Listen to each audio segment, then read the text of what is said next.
7월 1일 목요일 하나님께서 저희에게 주시는 말씀은 출애굽기 33장 1절부터 11절까지의 말씀입니다. 여호와께서 모세에게 이르시되 너는 내가 애굽 땅에서 인도하여 낸 백성과 함께 여기를 떠나서 내가 아브라함과 이삭과 야곱에게 맹세하여 내 자손에게 주기로 한 그 땅으로 올라가라. 내가 사자를 너보다 앞서 보내어 가나안 사람과 아모리 사람과 헷 사람과 브리스 사람과 히위 사람과 여부수 사람을 쫓아내고 너희를 적과 꿀이 흐르는 땅에 이르게 하려니와 나는 너희와 함께 올라가지 아니하리니 너희는 목이 곧은 백성인즉 내가 길에서 너희를 진멸할까 염려함이니라 하시니 백성이 이 준엄한 말씀을 듣고 슬퍼하여 한 사람도 자기 몸을 단장하지 아니하니 여호와께서 모세에게 이르시기를 이스라엘 자손에게 이르라. 너희는 목이 곧은 백성인즉 내가 한순간이라도 너희 가운데에 이르면 너희를 진멸하리니 너희는 장신구를 떼어내라. 그리하면 내가 너희에게 어떻게 할 것인지 정하겠노라 하셨습니다. 이스라엘 자손이 호렙산에서부터 그들의 장신구를 떼어내니라. 모세가 항상 장막을 취하여 진 밖에 쳐서 진과 멀리 떠나게 하고 회막이라 이름하니 여호와를 앙모하는 자는 다 진 바깥 회막으로 나아가며 모세가 회막으로 나아갈 때에는 백성이 다 일어나 자기 장막 문에 서서 모세가 회막에 들어가기까지 바라보며 모세가 회막에 들어갈 때에 구름 기둥이 내려 회막문에 서며 여호와께서 모세와 말씀하시니 모든 백성이 회막문에 구름 기둥이 서 있는 것을 보고 다 일어나 각기 장막문에 서서 예배하며 사람이 자기의 친구와 이야기함 같이 여호와께서 모세와 대면하여 말씀하시며 모세는 진으로 돌아오나 눈의 아들 젊은 수종자 여호수아는 회막을 떠나지 아니하니라. 아멘. 오늘 본문은 33장인데요. 32장 내용을 좀 정리하면 모세가 시내산에서 하나님을 만나는 동안 아론을 포함한 이스라엘 백성들은 산 아래서 금송아지를 만들어 놓고 그것에게 제사를 드리고 있었습니다. 급하게 산을 내려온 모세는 하나님께 받은 십계명이 기록된 두 돌판을 던져 깨뜨리면서 분노합니다. 그 이유는 이스라엘이 우상 숭배함으로 말미암아 하나님과의 언약이 깨져버렸기 때문에 그렇습니다. 그러나 모세는 그 상태로 머물지 않고 금송아지를 불에 던져 가루로 만들어서 완전히 없애버립니다. 이러한 모세의 행동을 보고 이스라엘 백성들이 불만을 터뜨리면서 집단 폭동을 일으키게 되는데요. 통제불능의 상태가 돼버립니다. 모세는 이러한 상황에서 하나님의 편에 설 자가 누구냐라고 물으면서 그때 앞으로 나온 레위 지파를 통해서 이 집단 폭동을 주도한 사람들을 죽이도록 명령을 합니다. 그렇게 상황을 정리한 모세는 다시 시내산으로 올라가서 이스라엘 백성이 금송아지 우상을 만들어 숭배한 일을 하나님께 고백하면서 용서를 구합니다. 이러한 모세의 중보에 하나님께서는 이스라엘을 용서해 주시는데요. 그 죄를 없이 하셨다기보다는 모세의 중보에 귀를 기울이시고 이스라엘을 그래도 봐주셨다라고 보는 게 좋을 것 같습니다. 그러면서 하나님께서 딱히 용서한다는 말씀은 안 하셨는데 이스라엘 백성이 가나안 땅을 향하여 계속 여정을 가게 하라고 모세에게 명하셨습니다. 여기까지의 내용이 32장의 내용인데요. 오늘 본문은 그 다음 내용입니다. 가나안으로 그 여정을 계속하라는 명령을 다시 한번 언급하는데 1절 보시면 여호와께서 모세에게 이르시되 너는 내가 애굽 땅에서 인도하여 낸 백성과 함께 여기를 떠나서 내가 아브라함과 이삭과 야곱에게 맹세하여 내 자손에게 주기로 한 그 땅으로 올라가라. 가나안 땅으로 올라가라 라고 명령하시는 거죠. 그러면서 어떤 말씀을 하시냐면 내 조상에게 주리라 한 그 땅을 주겠다. 라고 말씀을 하십니다. 그리고 앞서 사자를 보내서 가나안에 있는 사람들을 다 제거에게 주겠다라고 말씀을 하십니다. 금송아지 우상으로 하나님께 범죄했음에도 불구하고 하나님께서는 그 이스라엘 백성들을 가나안 땅으로 인도하겠다라고 약속을 하셨습니다. 그런데 그 약속을 이행하는 것이 이스라엘 백성들 때문은 아니죠. 하나님께서는 그 죄를, 특별히 우상 숭배한 그 이스라엘의 범죄를 그냥 아무 대가 없이, 심판 없이 그렇게 없이 해주시지는 않으시겠죠. 그럼 왜 가나안 땅으로 인도하시겠다고 하셨는가? 그 이유는 그들의 조상 아브라함과 이삭과 야곱과 맺은 약속 때문입니다. 그들과 맺은 그 약속을 하나님께서 지키시기 위해서 이스라엘 백성들을 용납해 주시는 거죠. 그 약속이 아직 유효하기 때문에 그들을 가나안 땅으로 인도하겠다라고 말씀을 해 주시는 거죠. 근데 여기서 우리가 한 가지 주목할 필요가 있는데요. 3절 말씀을 보시면 너희를 적과 꿀이 흐르는 땅에 이르게 하려니와, 약속대로 하시는 거죠. 그러나 나는 너희와 함께 올라가지 아니하리니 너희는 목이 곧은 백성인즉 즉 내가 길에서 너희를 진멸할까 염려함이니라 하시니. 하나님께서 가나안에는 이르게 하는데 그 이스라엘 백성과 함께 올라가지 않겠다고 지금 말씀하시는 겁니다. 가나안에는 들어가게 하는데 그들과 함께 하지는 않겠다. 왜 그러신가요? 이스라엘 백성들이 목이 곧은 백성이기 때문에 그렇습니다. 그들이 또 하나님을 불순종하고 하나님께 범죄할까봐 하나님 걱정하시는 거죠.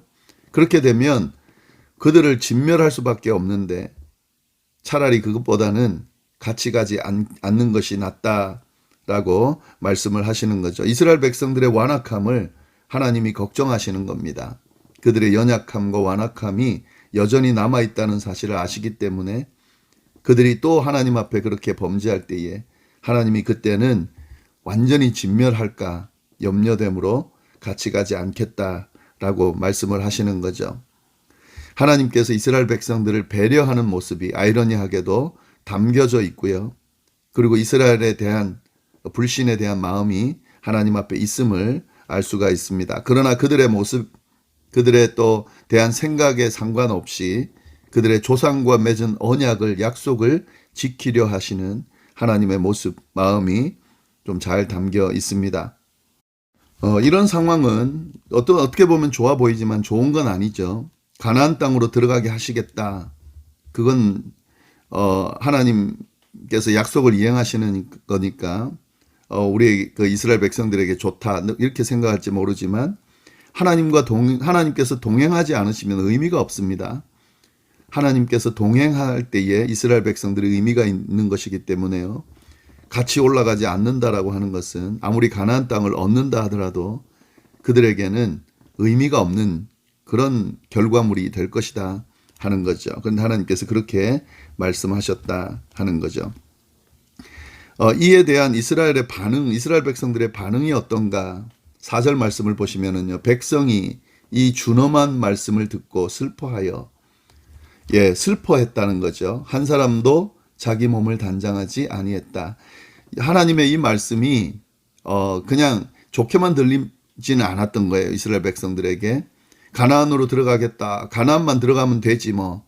이렇게 생각할 수 있는데 다행히도 이스라엘 백성들은 그 하나님의 말씀을 듣고 슬퍼했습니다. 함께 하시지 않겠다는 그 말씀을 듣고 슬퍼했습니다. 여기서 슬퍼하다는 말은 장례식장에서 애곡하는 그걸 의미하는 표현인데요. 애곡했다 하는 거죠. 한 사람도 자기의 몸을 단장하지 아니했다. 자기에게 장신구들 붙이고 하는 그런 것들을 하지 않았다 하는 거죠. 슬퍼하면서 자기 몸을 단장하지 않는 이 행위에 대한 해석들이 있는데 어떤 학자들은 이걸 하나님과 맺은 그 언약 관계가 취소되었음을 의미하면서 이 부분을 이혼으로 부부 관계가 깨지는 이혼으로까지 그렇게 비유한 사람들이 있습니다. 그러니까 지금 하나님과 이스라엘 백성 사이에 관계가 깨져버린 거예요. 하나님의 백성 또 이스라엘의 하나님, 이 관계가 하나님이 그 관계를 맺어주셨는데 그게 깨져버린 거예요. 이스라엘 백성들의 그 범죄함으로 우상 숭배로 말미암아 그게 깨진 겁니다. 여전히 그들의 조상과 맺은 언약이 있기 때문에 가나안 땅으로 들어가게는 하시지만 언약 관계가 깨졌기 때문에 동행할 이유는 없는 거죠. 이 부분에 대해서 이스라엘 백성들이 슬퍼하면서 자기 몸을 단장하지 않는 그런 모습을 보인다 하는 거죠. 이 모습을 보고 하나님께서 뭐라고 그러시는가? 5절 말씀 보시면 여호와께서 모세에게 이르시기를, 모세에게 이야기를 하시는데 이스라엘 자손에게 이르라. 너희는 목이 곧은 백성인즉 내가 한순간이라도 너희 가운데 이르면 너희를 진멸하리니 너희는 장신구를 떼어내라. 그리하면 내가 너희에게 어떻게 할 것인지 정하겠노라 하셨습니다. 하나님께서 이 슬퍼하고 또 자기 몸을 단장하지 않는 그 이스라엘 백성들의 모습을 보면서 다시 한번 이스라엘 백성들이 어떤 모습인지를 알려주십니다. 목이 곧은 백성이다. 그래서 너희와 함께 한순간이라도 있으면 너희를 진멸할 수밖에 없다라고 말씀하시면서 장신구를 떼내라 라는 명령을 주십니다. 이 장신구를 떼어내라 라고 하는 이 명령이 이스라엘 백성들에게 기회라는 사실을 우리가 주목할 필요가 있습니다. 여기서 장신구는 이 우상 숭배하는 금송아지 만들 때 그때 모았던 그 금이 그런 장신구에 있던 것들이거든요. 우상 숭배 때 사용한 것들을 다 떼내라는 그런 의미로도 해석할 수 있습니다. 하나님께서 이스라엘 백성들이 슬퍼하면서 그리고 자기 몸을 단장하지 않는 그 모습을 보면서 기회를 주시는 거예요. 장신구를 떼내라. 그러면서 뭐라고 그러시냐면 그렇게 하면 내가 너희에게 어떻게 할 것인지 정하겠다. 한번 생각해 보겠다. 너희를 어떻게 할 것인지 라고 이야기를 하시는 거죠. 이스라엘 백성들이 어떻게 합니까? 이스라엘 자손이 호렙산에서부터 그들의 장신구를 떼어내니라 순종합니다. 하나님께서 기회를 주신 것을 잡아요. 회개하고 근신하는 모습을 보여줍니다. 물론 하나님께서 딱 용서하신다 약속하시고 있지는 않지만 그래도 생각해 보시겠다 그랬습니다. 그래서 이 이스라엘 백성들이 하나님의 그 명령을 기회를 회개함으로 또 이렇게 잡는다 하는 내용을 우리가 보면 좋겠고요. 7절부터 보시면은 모세가 장막을 취하여 진 밖에 쳐서 진과 멀리 떠나게 하고 회막이라 이름하니 여호와를 앙모하는 자는 다 진 바깥 회막으로 나아가며 모세가 진 밖에다가 장막을 세웠다라는 내용이 나옵니다. 그리고 그것을 회막이라 이름을 했다 하는 건데요.